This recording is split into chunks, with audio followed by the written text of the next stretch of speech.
3,000 years ago, this city on a hill was attacked, burned, and abandoned. Since then, it has remained unoccupied, a city of ghosts. And what happened remains a mystery.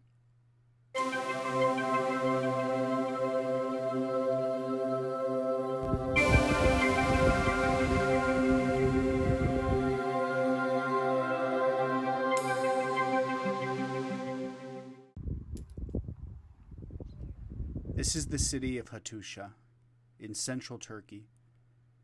It was once the capital of an epic and mighty empire you may have never heard of, the Hittites. Its destruction was not an isolated incident of history, because around the same time that this city was destroyed, there were other cities destroyed all over the Mediterranean. This was an epic collapse of civilizations in the 12th century BC that historians call the Late Bronze Age collapse. From Libya to Syria, Turkey to Egypt, archaeologists find cities destroyed with layers of fire and then abandoned all around the same time. And the only hint of what happened comes from an Egyptian monument that mentions a battle with a mysterious group of people called the Sea Peoples. Some civilizations disappeared forever, and this was a catastrophe of epic proportions. This was almost as bad as the breakup of Brad Pitt and Jennifer Aniston circa AD 2005. But unlike the great Brad-Jen breakup of the 21st century, we know almost nothing about the Late Bronze Age collapse of the 12th century BC. My journey to Hattuşa began in Istanbul.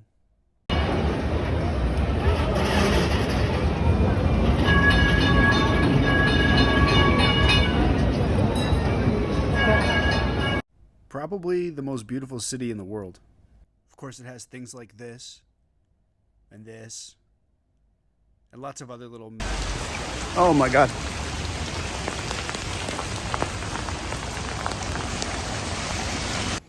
On my first day there, I had to go get some burek, my favorite food in the whole world, and I found this really elegant restaurant near Taksim Square. 10 out of 10, baby, 10 out of 10. Okay, so I got this Airbnb in Istanbul, and I guess I have a cat. Like, I'm just hanging out on my patio all day. So, like, I gotta take care of it. But, like, look, it's my cat. Hey, kitty. There are cats everywhere, all over Istanbul. It's easy to fall in love with this city. But I can't be falling in love. I gotta keep on keeping on. After a few days and a bunch of adventures, I crossed the Bosporus to the Asia side, and from there took a train to central Turkey, going over mountains, going across prairies that reminded me of South Dakota where I grew up, endless grass and spots of badlands, and then I arrived in Ankara. When you arrive in Ankara, the highlight is the castle, the fortification on a hill that overlooks the city. Everyone controlled this castle at one point. Greeks, Ottomans, Romans. It goes back, way back. And this is the best place to get a view of the city. I wandered around a bit and saw a point that I wanted to go to. Hey guys. But that ain't happening. So I had to turn around and go back the other way. So here we are in what would be the keep of the castle. Wow. Imagine somebody down here protecting the castle.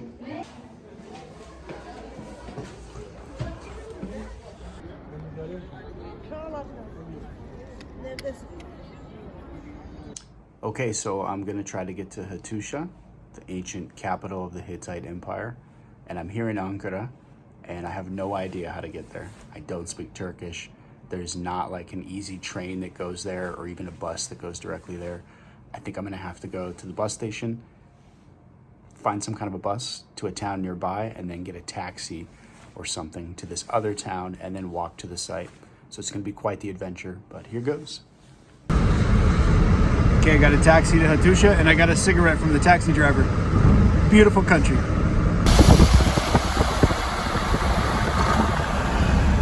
Well, I made it to Hattuşa. I have a hotel here at this cool hotel right on the edge of the site. And yeah, it's perfect. I can just walk up there tomorrow morning. This is incredible. Little hotel called Baskent de Miralan Hotel. It has a restaurant and literally right across the street is Hattuşa. So this is like the perfect setup if you ever come here. Follow the yellow brick road.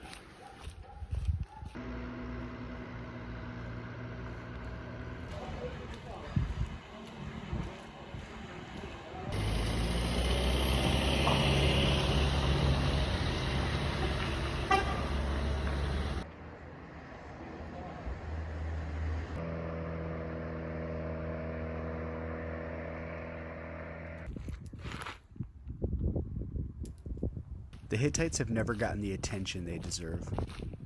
They were always overshadowed by their arch nemesis, Egypt, the Egypt of the New Kingdom period, the Egypt of Ramses II.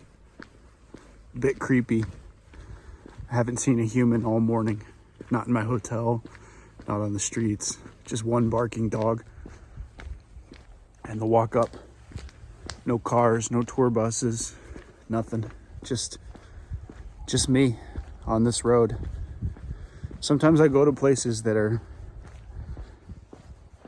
places where something really terrible happened once in history, like Ypres in Belgium. And there's just a vibe. There's just a vibe like the place is still haunted, you know?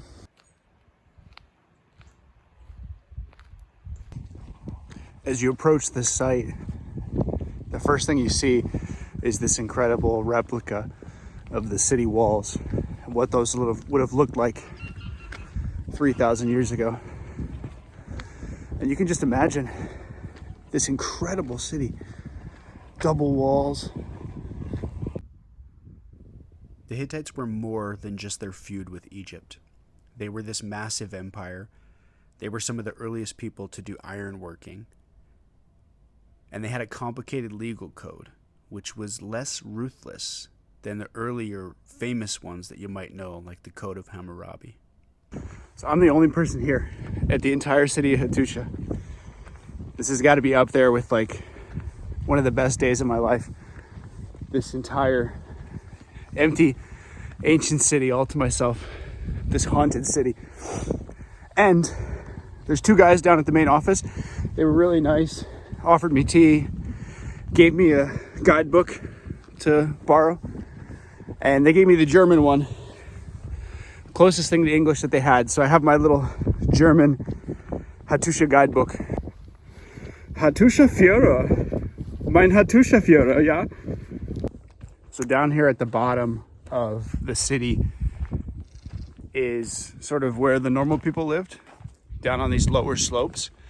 And this is actually where the indigenous village of the Hattians was before the Hittites moved their capital here and started building their empire. But there are many, many houses down here. I learned about it in my book, yeah? The Hittites were also famous for incorporating foreign gods into their pantheon. Whenever they conquered somebody, they would take their gods. And so they got the nickname the People of 1,000 Gods. And they also revolutionized warfare, using something you may have heard of, the chariot. Their big change was having 3 people inside: a driver, a person with a shield and spear, and an archer. And this made them super formidable in their wars against Egypt.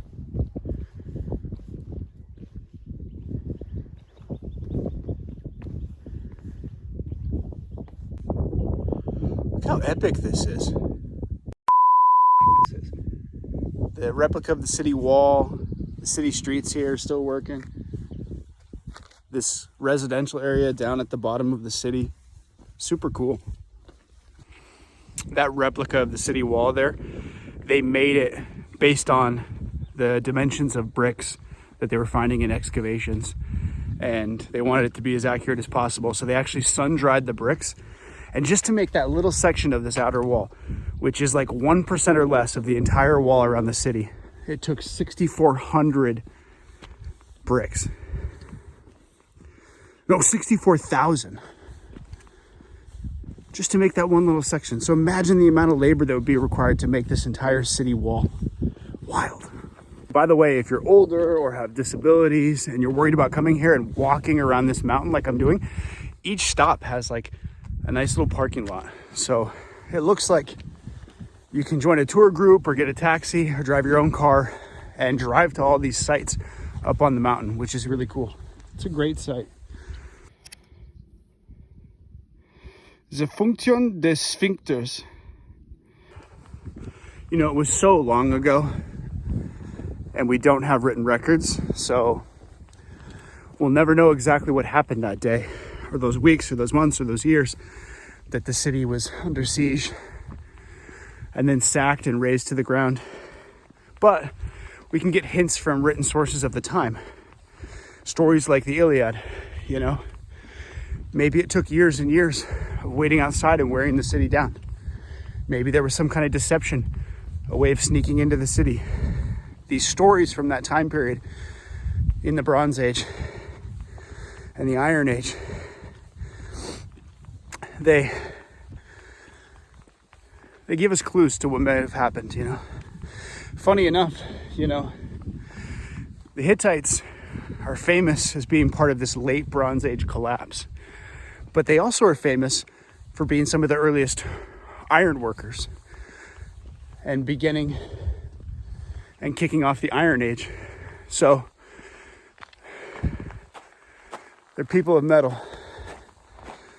Rock on.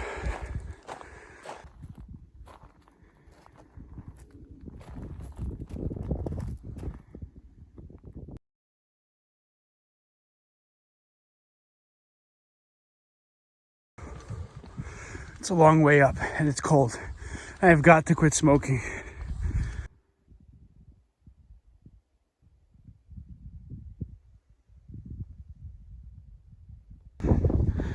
"20 minutes later, what do we have here?"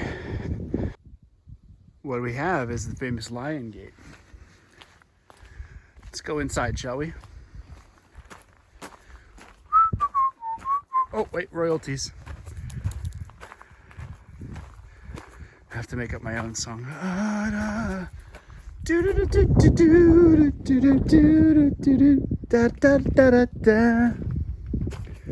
Wow. Epic.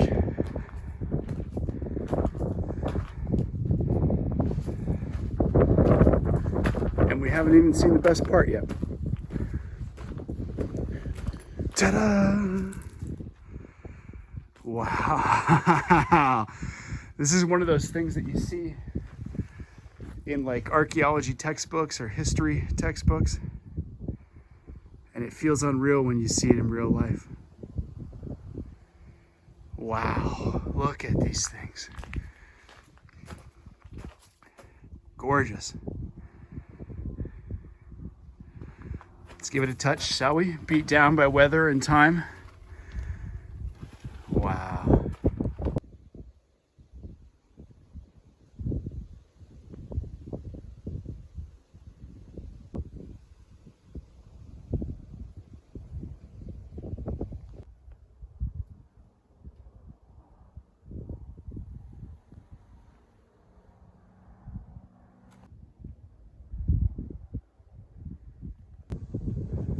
Reporting here from the Lion Gate.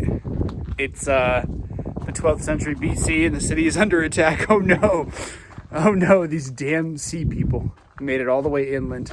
When we first heard their name, we were like, way, they're not coming all the way here. But here they are.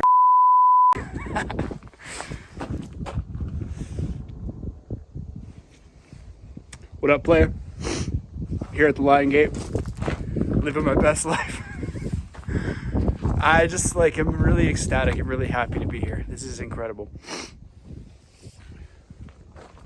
Nice little selfie here, you know, for posterity. I didn't wear my best clothes today. I've been living out of a backpack for 3 months. And and I'm tired and it's cold and most of my clothes are dirty and my skin is getting all wrinkly from getting old and smoking cigarettes, but here's my selfie.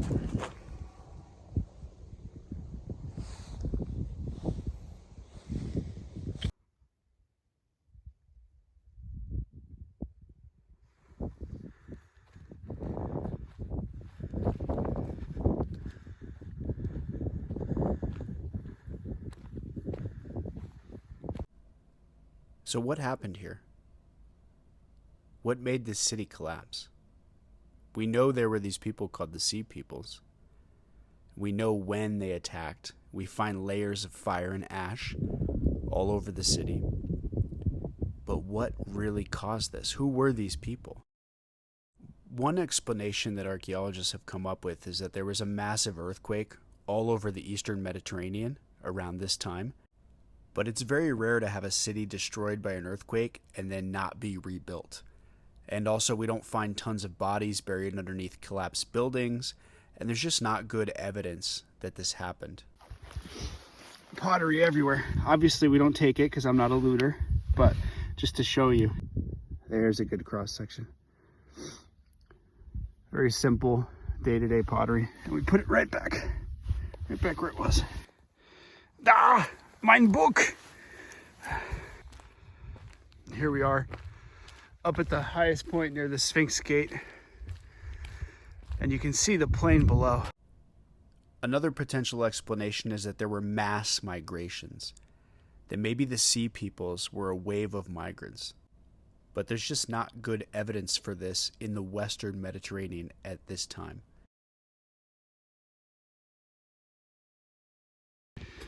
Now this is interesting. Normally I'm not afraid of tunnels and tombs, but I'm on a giant mountain in the middle of Turkey. I don't speak the language. I haven't seen a human all morning except for the two guys down at the bottom in the office.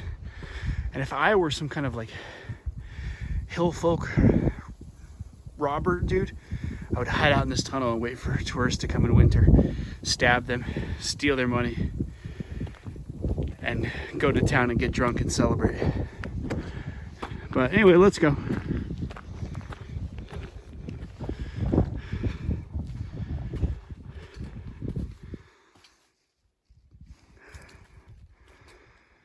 Goodbye, cruel world. Off we go, like in some Greek myth. Bats.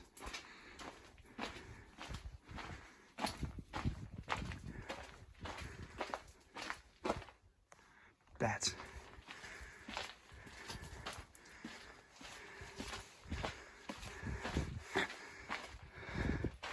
My book did not warn me about this.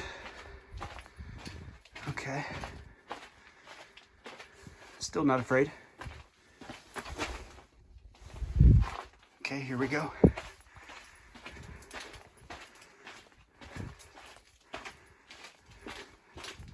The life of an archaeologist. The life of a tourist, let's be real. Wow.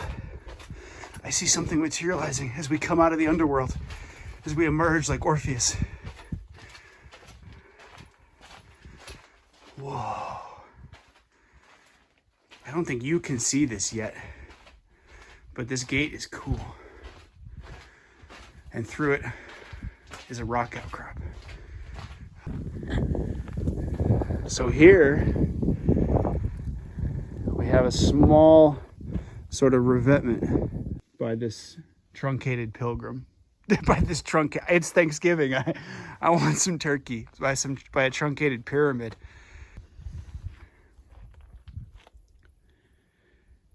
Oh, and look at this. Would you read that? My German book didn't tell me this. So the tunnel exit was closed by a door. And archaeologists interpret this as maybe a secret exit for soldiers trying to get behind an enemy attacking the city wall. But this isn't really convincing because the door is not hidden really in any way. So this is probably more ritualistic. Like, this is not a secret passageway. So whoever first wrote that, whatever dumbass archaeologist first thought this was a secret exit for soldiers, oh my God.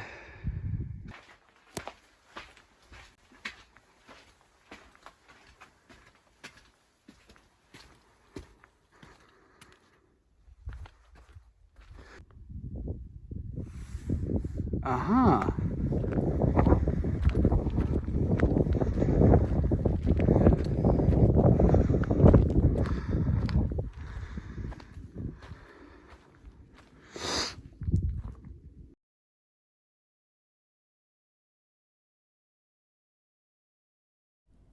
Another possible explanation for what happened here is the introduction of iron.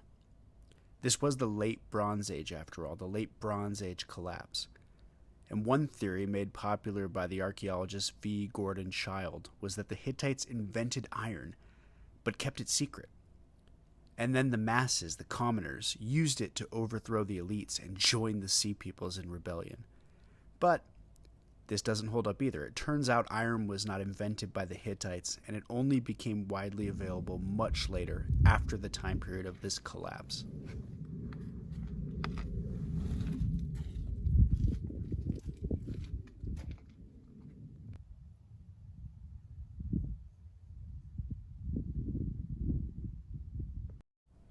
What about a massive regional drought?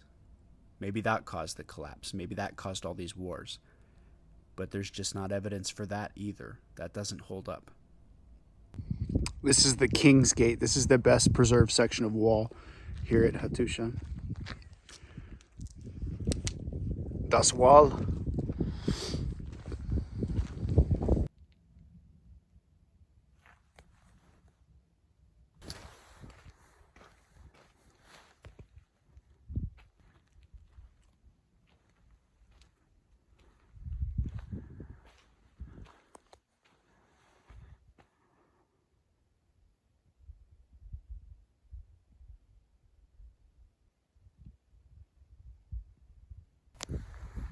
My German book won't stop yelling at me about how this is the royal castle.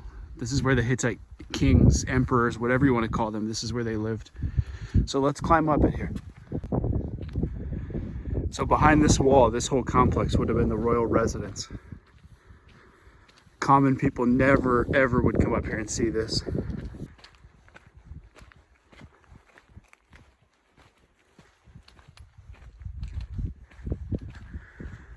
There's a dig going on up there, but I don't hear any shovels and everything's covered up, so.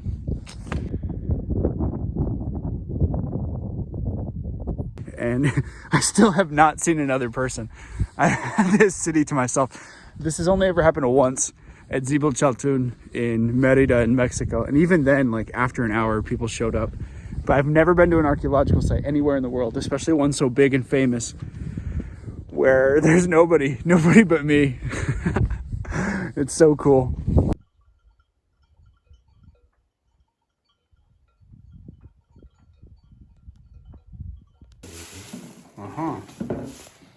So one day, two pieces. Yes, wow. 1 day, 2 pieces. Very cool. Big stone. Oh, wow. And the stone is local? You get the stone from here? Yes. From this area. Uh-huh. Five day working. Big Oh. stone. Wow. All the, sir, Yeah. all the stone you can see, local stone. Uh-huh. Very cool. Yes. At the end of the day, we may never know exactly what happened here, but our brains crave answers. We want something spectacular, an earthquake, a drought, a mass migration of people coming from Western Europe. The most likely answer, though, is not as exciting. What probably happened is that you had these groups of raiders, almost like Vikings, who probably had been raiding for quite some time. And one small change in their technology, having long swords and javelins, made the chariots obsolete. And for a brief period of time, these sea peoples would have had an advantage on the battlefield. And this probably caused a lot of chaos, which then had a domino effect. Maybe it wasn't even the sea peoples who attacked all of these cities. Maybe one city was attacked by them, and then that caused chaos, which led to wars between old rivals like Egypt and the Hittites. So at the end of the day, we'll never know for sure, but it's likely that something as small as a change in technology, switching to long swords and javelins, gave these sea peoples a temporary advantage. Time to quit smoking. On to the next adventure.